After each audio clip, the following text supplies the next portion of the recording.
Hey guys, this is OddOneGaming and today's video is sponsored by Dragonheir Silent Gods. Dragonheir Silent Gods is an amazing fantasy RPG game that I've been in love with for quite a while and I've been playing it like crazy. So I feel blessed that Dragonheir decided to sponsor me.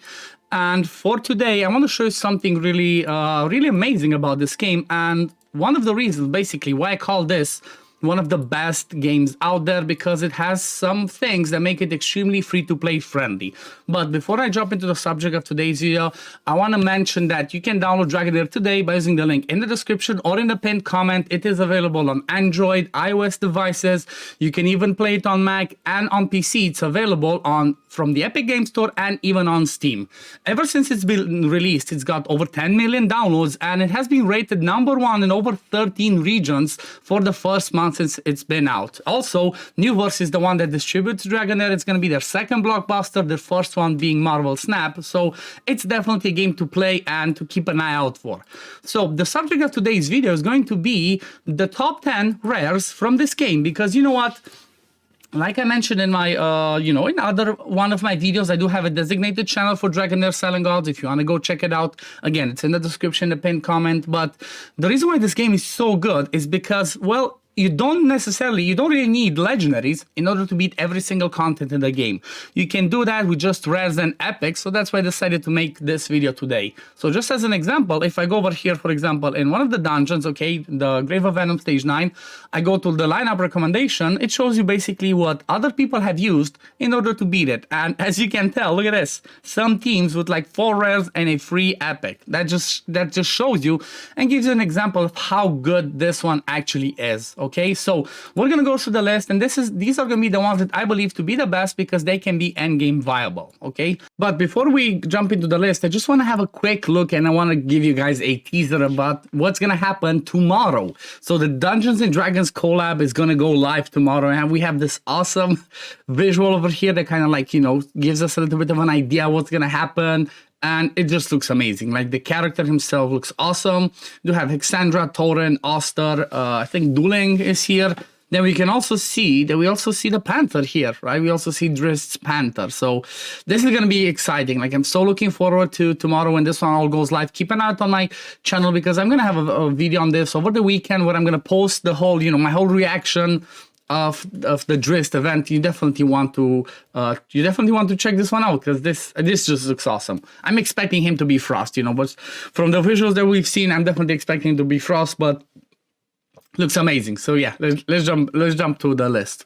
So the first one that I want to talk about is going to be Sred, okay? From my point of view, and other people will believe the same and will tell the same, Sred is the #1 rare in the game. The reason why she's so amazing is because she has a massive hit on her ultimate that can be an AoE if there are debuffs out there. She also places the break version of attack penalty, and she also places heal prohibition on the same skill. She also places heal prohibition on the battle skill. She has an amazing passive that gives her more ultimate energy, and she also brings an aura. So basically, Sred is so unique because she's the best hero in the game when it comes to healing prohibition. Nobody does it as well as her because, like I mentioned, she has it on the battle skill and on the ultimate alongside with some other crazy stuff. So that's #1, Sred. Now, #2, I'm gonna go with, like, they're not gonna be exactly like this is the best in this order, but I'm just gonna call them out because, they're really unique and they can be endgame viable. But #2 is going to be Fetus, Necrosis tank, and he has a really simple kit, but it's amazing. Basically, it's all about his ultimate. He gains 10% max HP as a heal and transfers all debuffs to himself. Each successful transfer gains additional healing. So it's a full board cleanse, basically. If you have 6, 7 debuffs, doesn't matter. He transfers all of them on himself and everybody else is basically cleansed. And if you build him with resistance, he's not going to get any of those debuffs, which makes him insane. But let's say he actually gets some of those debuffs. Well, he can cleanse them with his battle skill, which has a really low recharge time and also puts defense up on himself. And then a passive that says that he takes less damage the more debuffs are out there. So Fetus is definitely an amazing one that deserves to be on the list. Then number 3 is going to be Theo, okay? The reason why I want to mention Theo is because, well, first of all, he has the legendary aura, okay? This is a legendary aura over here that gives all allies increased attack in all battles by 30%. That's massive, but not only that, he does some crazy damage on the ultimate because, you know, he can do 550% attack, but he does more damage the more corpses he sacrifices. He does make corpses himself from the battle skill, but also from the passive. So Theo definitely deserves to be on the top 10. Now, number 4, I'm going to talk about a rare that everybody gets, and that's going to be Hexandra. Hexandra deserves to be on this list because, well, first of all, everybody gets her, like I said, and secondly, she's endgame viable because the simple and amazing kit that she has, okay? So on the ultimate, she heals all allies, just straight up simple kit with a big diamond-shaped area by 20% of their max HP. On the battle skill, she also heals one target based off her attack and enlightenment and dispels one debuff, but then on the passive, she heals all allies that are under 40% HP by 30% more. The reason why she's so good, there's a dungeon where if you have buffs, the boss takes more damage, keeps removing those buffs, and that's a no-no. And there's very few healers that do good healing, but do also, you know, do not bring buffs. Most healers also bring some buffs, so they're a no-no, and that's why Hexandra deserves to be on the list. She also brings an enlightenment aura in all battles by 36. So that's why Hexandra's number 4. Now, number 5, we're going to talk about Usha, okay? She's one of those rares that's extremely amazing because of her ultimate specifically. She slashes forcefully twice ahead by doing 400% attack, so that's basically 800%, okay? On each hit, it's like, you know, it's not a huge area, but it's an AoE hit, but the fun thing is this one. This skill does double damage to enemies inflicted with frost. So basically, she can do almost legendary level damage when there is frost out there. She also gives herself a shield and increased attack, and also she does double damage on people under frost every second basic attack. Plus, she brings an aura of 24 HP in dungeons for all people. So again, Usha definitely deserves to be on the list. She is number 5. Now, if you go over and talk about some other ones, you know, like I said, they're not going to be in a particular order because after Sred, which is arguably the best one, everybody else is like in no particular order. But the next one I want to talk about is going to be Irina. Irina is another one of those good ones that's really amazing because she brings attack penalty on her ultimate with an AoE hit, good damage, and also dispels a buff. Then she has a bouncing attack on her battle skill, which can do some good damage because, well, if there's 3 enemies, it hits 3 times, or if it's, you know, 3 or more. So this one can do a lot of damage, but she also brings survivability on her passive, okay? When she deals damage to enemies with this skill, she also places shield to the nearest ally, and this can trigger basically once every second. But what does that mean? Well, that means she's going to trigger it almost every single time, okay? So because she triggers it almost every single time, that makes her just be amazing. Now, the next one that I want to talk about is going to be in support, and that's going to be Quarian. So he's number 7. The reason why I'm talking about Quarian is because he has a simple, again, but amazing kit, and that's healing in this area with defense up, healing on the battle skill with recovery over time, and then on the passive has a chance to do more healing. But the reason why he's so amazing is because look at this. The complete recharge time of his ultimate, it's 16 seconds. That's extremely low. There's very few heroes in the game that can actually do a healing like this. I think he's actually the only one that has a 16-second ultimate recharge on a heal. There are some other ones that have some other battle skills, but he's unique when it comes to this. So that's why I believe Quarian to be number 7. Now, the next one, I want to talk about Megan, another support one. And the reason why I like her so much is because, again, she has a simple kit, but really good. She grants defense up and recovery over time to allies within range. It's a pretty good range in the diamond shape. Then she also does heal on the battle skill plus ultimate energy recharge. This is massive. What this means is that whoever she's going to heal is going to come back to their ultimate more often.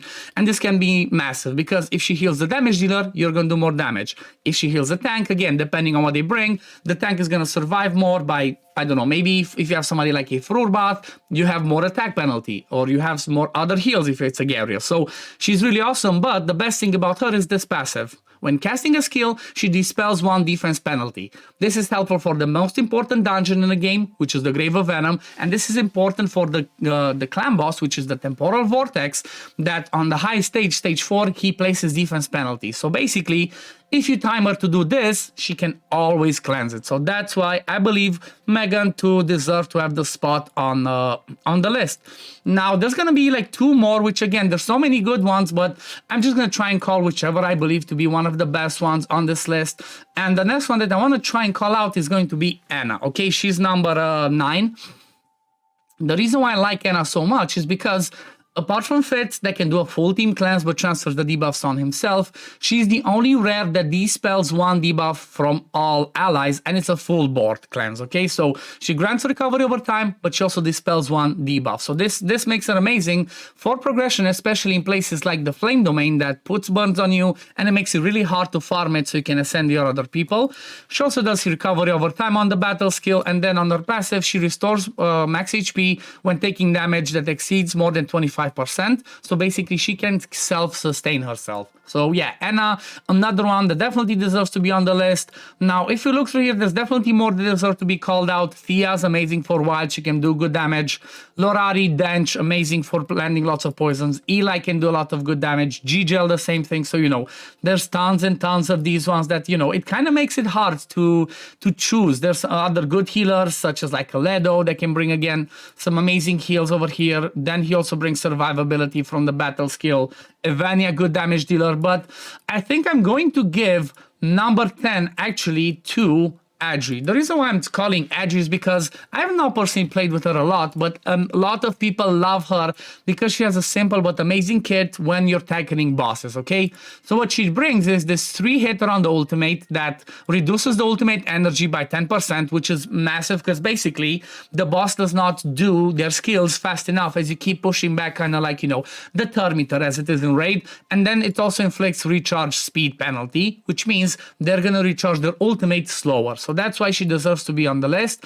Also on the battle skill, she does a good hit that has a 100% chance of landing accuracy penalty. And then on the battle skill, she ignores 30% of the resistance of enemies inflicted with debuffs. So if you have somebody else that lands debuffs, you can build her with less accuracy because she can take advantage of this one. So Adri, I wanted to really call her on the list because, like I said, lots of people in the community called her out saying she's amazing. So I definitely wanted to call her on the list. But yeah, I think this is going to be it for the list. Like I said, there's many more in there that we can call out. There's people such as like, where are they? So there's Jirana that can be amazing. Removes buffs every 3rd battle skill, brings shield. There's Grover that's really unique, has a low recharge time on the ultimate that can steal random buffs and steals ultimate energy. So, you know, there's so many good rares in this game. It's insane, guys.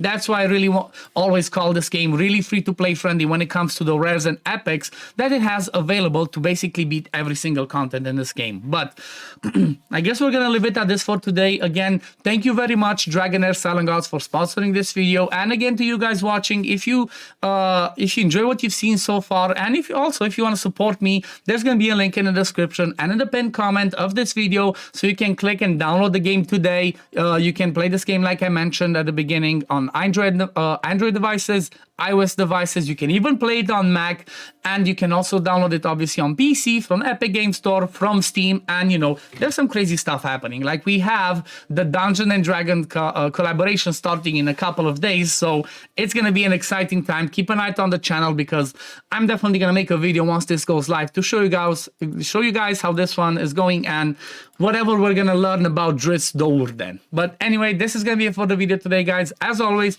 if you do enjoy my content, don't forget to like this video, subscribe to the channel to see when I upload next, and I'm gonna see you on the next one. Peace, love, take care, run. Bye, guys.